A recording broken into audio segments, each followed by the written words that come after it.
बिस्मिल्लाहिर्रहमानिर्रहीम।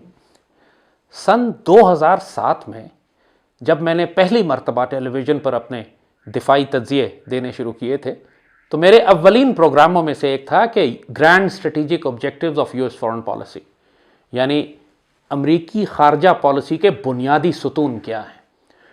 और जो 6 बुनियादी निकात उस वक्त हमने बताए थे उसमें सबसे पहला यह था कि defence and security of Israel, और वो उस वक्त तक मुकम्मल नहीं होती जब तक पाकिस्तान के एटमी हथियार तबाह ना कर दिए जाएं। So destroying Pakistan nuclear assets, Pakistan को तबाह करना और उसके एटमी असासों को तबाह करना, यह हमेशा से अमेरिका का एक ग्रैंड स्ट्रेटेजिक ऑब्जेक्टिव रहा है। उसके अलावा जो 5 दूसरे ग्रैंड स्ट्रेटेजिक ऑब्जेक्टिव हमने बयान किए थे उसमें एक कंटेनमेंट ऑफ चाइना था, चाइना को रोकना कि चाइना जो फैलाव कर रहा है अपना दुनिया में उसको रोका जाए। कंटेनमेंट ऑफ रशिया था, रूस को रोका जाए कि वो इस खित्ते में या पूरी दुनिया में अमेरिका के मुकाबले पर दोबारा एक ताकत के तौर पर ना उभर सके। डिस्ट्रक्शन ऑफ पॉलिटिकल इस्लाम, यानी इस्लाम के सियासी तसव्वुर को तबाह करना, और इसके लिए इनको अफगानिस्तान आकर तालिबान की हुकूमत को तबाह करना था कि वो पहली मर्तबा दुनिया में इस्लाम का एक सियासी तसव्वुर पैदा होना शुरू हो गया था। बाकी सब तो सेकुलर रियासतें थी, यहां पर इमारत इस्लामी बन गई थी और उनको खौफ था कि कहीं ये इमारत इस्लामी आगे जाके खिलाफत इस्लामी में तब्दील ना हो जाए। इसके अलावा जो एक ग्रैंड स्ट्रेटेजिक ऑब्जेक्टिव इनका था वो control of global trading routes and waterways था, यानी जो जिस तरह आपने देखा कभी सुएज कैनाल ब्लॉक हो गई तो पूरी दुनिया की तजारत रुक गई। दुनिया के जो मुल्क इन आबी रास्तों को और ज़मीनी तजारती रास्तों को कंट्रोल करेंगे वो आने वाली दुनिया को कंट्रोल करेंगे। तो ये अमेरिका के ग्रैंड स्ट्रेटेजिक ऑब्जेक्टिव्स में से एक शामिल था। तो इसी तरह जैसे अर्ज किया कि आज दुनिया में जो हालात और वाकयात आपको नजर आ रहे हैं वो तमाम के तमाम उन तमाम स्ट्रेटेजिक ऑब्जेक्टिव्स पे हैं जो हम 13 साल पहले आपको अपने पहले टेलीविजन प्रोग्राम में बता चुके थे। अमेरिका अफगानिस्तान में सिर्फ इसलिए आया था, और इस बात को अब एक्नॉलेज कर रहे हैं अमेरिकन एनालिस्ट भी, अमेरिकन थिंक टैंक्स भी, कि अफगानिस्तान में हमारे आने के सिर्फ ये मकासद थे कि हम यहां बैठकर पाकिस्तान पर नजर रख सकते थे और ज़रूरत पड़ने पर पाकिस्तान में अपनी फ़ौजें दाखिल कर सकते थे ताकि पाकिस्तान के एटमी हथियारों पर हम कब्जा कर सकें।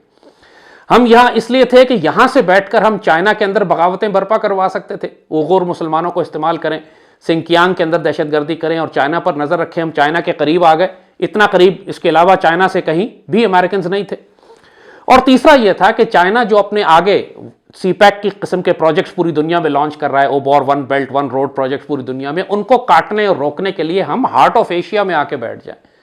हार्ट ऑफ एशिया, अल्लामा इकबाल ने आसिया एक पैकर आबो गिल्लस्त मिलत अफ़गां दरू पैकर दिलस्त, ये जो पूरी दुनिया में हार्ट ऑफ एशिया कॉन्फ्रेंसेस हो रही हैं, असल में अल्लामा इकबाल के शेर से इन्होंने ये नाम अफगानिस्तान का लिया है कि अफगानिस्तान एशिया का कल्ब है। जो इसको फसाद यहाँ बर्पा होगा तो पूरे एशिया में फसाद बर्पा होगा। तो इसलिए अमेरिकन आए थे यहां फसाद बर्पा करने के लिए कि वो यहां से पूरे एशिया में फसाद बर्पा कर सकते थे। इस जंग को 20 साल हो चुके हैं और अमेरिकन ट्रिलियंस ऑफ डॉलर्स ज़ाया कर चुके हैं। जो उनका ख्याल था कि वो अफगानिस्तान पर कब्जा कर लेंगे, अफगान तालिबान फार्मर्स, शेपर्ड, गरीब मिस्कीन आजिज से लोग हैं, दुकानदार हैं, इनको हम तबाह बर्बाद कर देंगे और अफगानिस्तान पर हमारा टोटल कंट्रोल हो जाएगा। जिससे पहले ये ख्वाब सोवियत यूनियन का भी था, उससे पहले ब्रिटिश एम्पायर का भी था। तो हम यहाँ अफगानिस्तान को मुकम्मल अपना बेस बना लेंगे और यहाँ से फिर हम पूरे खित्ते में ख़ासतौर पर चाइना और पाकिस्तान के खिलाफ अपनी दहशतगर्द कार्रवाइयाँ कर सकेंगे, बाकायदा इनको डिस्टर्ब करेंगे, तबाह करेंगे, सीपैक ख़त्म करेंगे, पाकिस्तान के एटमी हथियार तबाह करेंगे वगैरह वगैरह। ये कर नहीं सके तालिबान। अल्लाह के फजल से ये शेर और दलेर मुजाहिद, इन्होंने एक मरतबा फिर पाकिस्तान का दिफा किया है। एक जिस तरह सोवियत यूनियन को इन्होंने जब तबाह किया तो सोवियत यूनियन, वरना अगर अफगानिस्तान को सोवियत यूनियन हड़प कर जाता तो आगे कहाँ आता, जाहिर है कि उसने आगे पाकिस्तान में दाखिल होना था। आज बहुत सारे लोग हैं जो कहते हैं कि हमने उस वक्त गलती कर दी कि अफगान जंग में हमने सोवियत यूनियन के खिलाफ एक महाज बनाया। अस्तग़फिरुल्लाह रब्बिल आलमीन, इससे बड़ी जहालत और कोई नहीं हो सकती। आप आज अगर पूरी दुनिया खुली हुई है, पूरे सेंट्रल एशिया में आप तजारत की बात कर रहे हैं, सीपैक की बात कर रहे हैं, खुद आप कह रहे हैं कि सीपैक हमारा सबसे बड़ा प्रोजेक्ट है, ये सब कैसे मुमकिन होता अगर सोवियत यूनियन अफगानिस्तान में बैठा होता तो।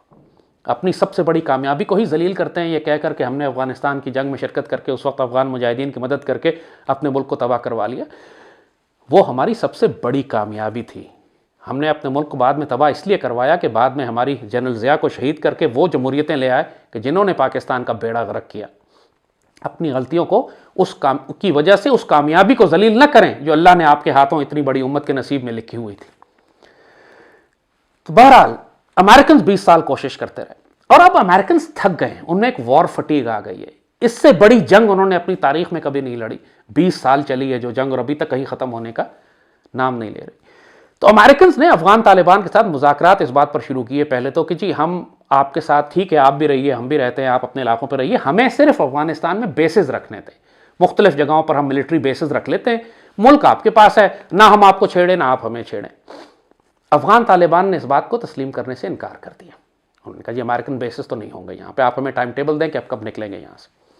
सो अब अमेरिकन के पास कोई चॉइस नहीं है, या तो ये कि जंग करते रहे, 20 साल कर चुके हैं, मजीद 20 साल करें, इतना वक्त अमेरिकन के पास अब नहीं है। सो दूसरा ऑल्टरनेट क्या है अमेरिकन के पास कि जो स्ट्रेटेजिक ऑब्जेक्टिव्स हैं वो तब्दील नहीं हुए। वो पाकिस्तान के खिलाफ भी जंग करना चाहते हैं, पाकिस्तान को तबाह करना चाहते हैं, चीन को रोकना चाहते हैं, सीपैक और ओबोर जैसे प्रोजेक्ट्स को खत्म करना चाहते हैं, ग्लोबल वाटरवेज और ट्रेडिंग रूट्स काटना चाहते हैं, containment of China, containment of Russia. अब क्या करें? तो उसके लिए इंडियंस ने अमेरिकन को एक नई ऑफर की, जो उस वक्त भी ऑफर की थी 9/11 के बाद कि जी आप इंडिया में बेसिस बना लीजिए और मिलकर हम पाकिस्तान पर हमला करते हैं। अब उस आइडियोलॉजी को उन्होंने रिवाइव किया है। उन्होंने अमेरिका से कहा एक नया एक डिफेंस अलायंस बन रहा है एशिया का, जिसे ये क्वाड का नाम दे रहे हैं, कि वाघा बॉर्डर से लेकर ऑस्ट्रेलिया के वेलिंगटन तक ये तमाम एरिया जो है इंडो पैसिफिक रीजन, इंडियन सब कॉन्टिनेंट ऑफ पैसिफिक, ये सारा एक नया सिक्योरिटी ब्लॉक बना रहा है अमेरिका। इसमें 4 ममालिक को, ऑस्ट्रेलिया को, न्यूजीलैंड, इंडिया और अमेरिकन, इन सब को शामिल करके कि चाइना और पाकिस्तान के खिलाफ एक महाज तैयार किया जाए। हिंदुत्व मोदी के लिए, हिंदू आरएसएस जायनिस्ट के लिए ये तो एक ड्रीम कम ट्रू वाली बात है, एक ख्वाब हकीकत में तब्दील हो रहा है कि ये अमेरिका के जरिए पाकिस्तान के खिलाफ एक बड़ी जंग मुसल्लत करवा सकते हैं। और इसके लिए इन्होंने ऑफर की है अमेरिकन को कि कश्मीर को हमने एनेक्स कर लिया है, हम तो जज्ब कर चुके हैं अपने अंदर, और अमेरिकन आके कश्मीर में, अब लद्दाख में और कश्मीर के अंदर आके अमेरिकन बेसिस बड़े बड़े बना दिए जाए, और वहां से जब अमेरिकन बेसिस होंगे लद्दाख में तो इंडियंस ये फील करते हैं कि ये चाइना के लिए काउंटर बैलेंस हो जाएगा, क्योंकि चाइना फिर बराह रास्त लद्दाख में एंट्री नहीं करेगा क्योंकि उससे अमेरिका से तसादुम होने का खतरा होगा। और दूसरी जानिब अमेरिकन को जब इतना बड़ा कंसेशन देगा इंडिया, तो फिर अमेरिकन इंडिया को इजाजत देंगे कि वो पाकिस्तान के खिलाफ एक भरपूर जंगी कार्रवाई करके पाकिस्तान को तबाह कर दे, और अमेरिकन उसमें इनकी मदद करेंगे।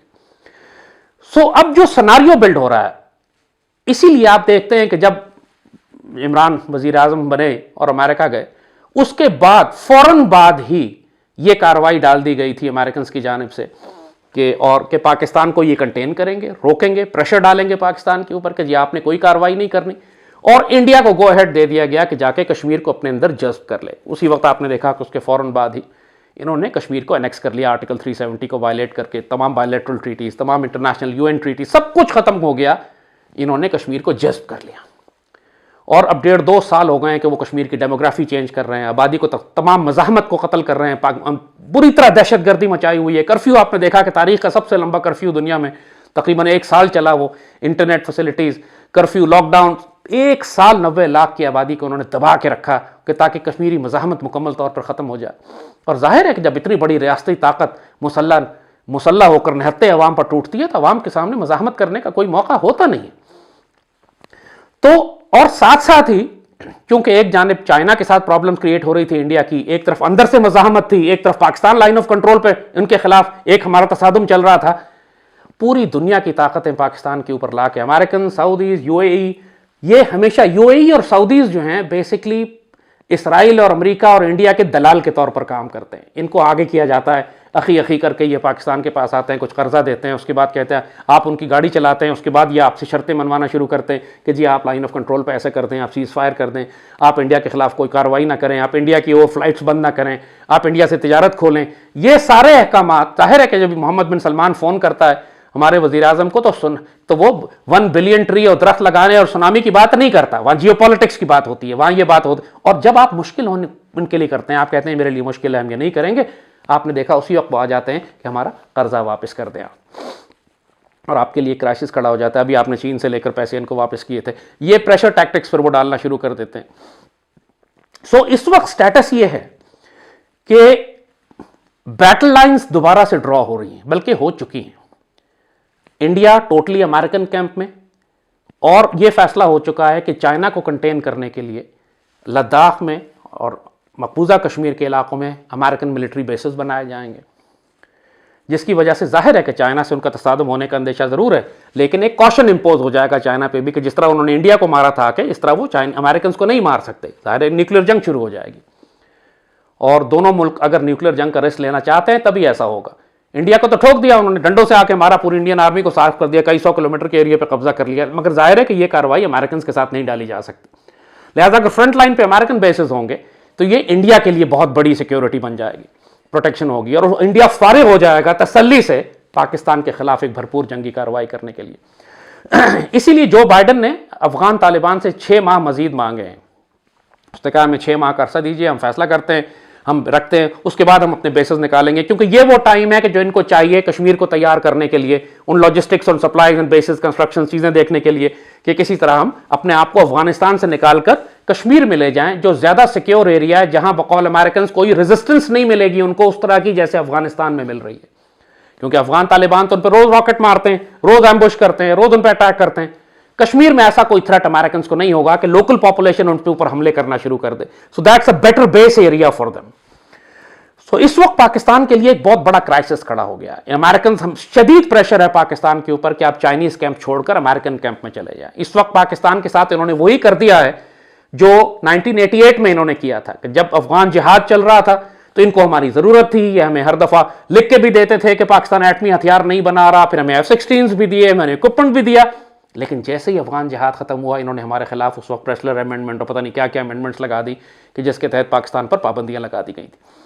अब चूंकि अफगानिस्तान की जंग अपने अख्ताम की तरफ जा रही है, अमेरिकन वहां से निकलने की बात कर रहे हैं, अफगान तालिबान जो है वो अभी भी अमेरिकन के साथ निगोशिएट करके उनको रखने पर राजी नहीं है, लिहाजा अब अमेरिकन के लिए अफगानिस्तान की अहमियत कम हो गई है, नतीजतन पाकिस्तान की अहमियत बिल्कुल खत्म हो गई है।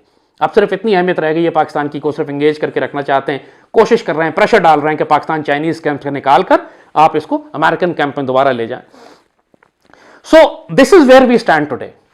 पाकिस्तान को एक बात बड़ी अच्छी तरह समझ लेनी चाहिए कि America is a decaying super power. एक ऐसी आलमी ताकत थी, 150-200 साल इसने दुनिया में गुजारे, अब ये गल सड़कर कैंसर ज़दा हो चुकी है और अब ये ख़त्म होने जा रही है। अगले 10-15 साल में, 20 साल में ये बिल्कुल तबाह बर्बाद होकर रह जाएगी।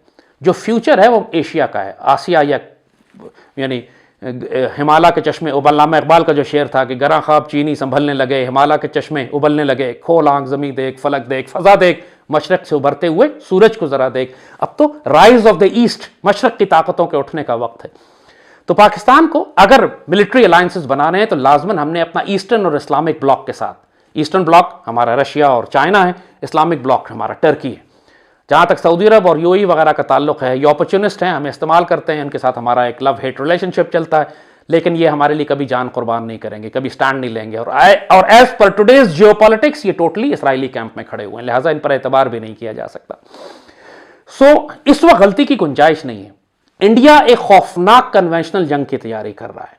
उनको मालूम है, क्योंकि उनको ये मालूम है, ये बात अमेरिकन ने भी तसल्ली दे दी है कि हम पाकिस्तान पर इतना प्रेशर रखेंगे कि बात न्यूक्लियर थ्रेशोल्ड तक नहीं जाएगी और जंग कन्वेंशनल रहेगी। और इंडियन वॉर स्ट्रैटेजी वो अपने दूसरे प्रोग्राम में डिस्कस भी कर चुके हैं कि वो यही है कि इतनी तेजी से पाकिस्तान में दाखिल हो कि अर्बन सेंटर्स में दाखिल हो जाएं, क्योंकि हमारे सारे शहर इंडियन बॉर्डर्स के साथ जा चुके हैं। DHA जो है हमारा लाहौर में DHA 6 वो तो BRB नहर तक आ चुका है तकरीबन। So Indians are so close to our urban centres के वो एक दफा हमारे शहरों में दाखिल हो गए तो फिर हम टैक्टिकल न्यूक्स भी यूज नहीं कर सकेंगे, जो हमारी तमाम डॉक्ट्रिन जिस पे रिलाय कर रही है। सो इंडियंस ने काउंटर डॉक्ट्रिन बना ली है हमें न्यूट्रलाइज करने के लिए, एक कोल्ड स्टार्ट जो अर्बन वॉर की तरफ जाएगा। लेकिन उसके लिए जो एनवायरमेंट है, जो अम्ब्रेला प्रोटेक्शन उनको चाहिए, वो क्वाड में उनको मिल रही है। American are offering them this कि जी आप हमारे साथ शामिल हो जाएं, हम आपको चाइना से प्रोटेक्ट करेंगे और आप पाकिस्तान को मारें जाके। जैसे कहते हैं कि Indians want to fight Pakistan to the last American, यानी आखिरी अमेरिकन सिपाही तक वो पाकिस्तान से लड़ना चाहते हैं। So this is where we stand. गलती की गुंजाइश नहीं है। पाकिस्तानी फॉरेन ऑफिस को, हमारी आर्म फोर्सेस को, GSU को और पाकिस्तान आर्मी को बहुत स्ट्रेंथ के साथ इस वक्त अपनी पॉलिसी डिसाइड करनी है, अपनी तकदीर खुद डिसाइड करनी है। अगर आप UAE और सऊदी अरेबिया को इजाजत देंगे कि पाकिस्तान की फॉरेन पॉलिसी चलाएं और उस किस्म के सस्पेक्ट्स होंगे आपके फॉरेन ऑफिस में जैसे आज बैठे हुए हैं, तो फिर अल्लाह ना करे पाकिस्तान को शदीद नुकसान पहुंच जाएगा। ये एक वार्निंग भी है, एक नसीहत भी है, और आने वाले खतरात के बारे में आपको एक आगाही है वक्त से पहले, वरना बाद में आपके पास तौबा और कफ़ारे का मौका नहीं रहेगा, लाखों करोड़ों जानों की कुर्बानी देनी पड़ेगी। अल्लाह पाकिस्तान का हाफिज़ और नासिर और मालिक मालिक इस पाकिस्तान की हिफाजत फरमा रहा, हमारी गलतियों को ताहियों पर पर्दा डाल, हमारे हुक्मरान इंतहाई हिमाकतें कर रहे हैं, लाखों करोड़ों की कुर्बानियाँ देनी पड़ जाएंगी इस पाकिस्तान को बचाने के लिए।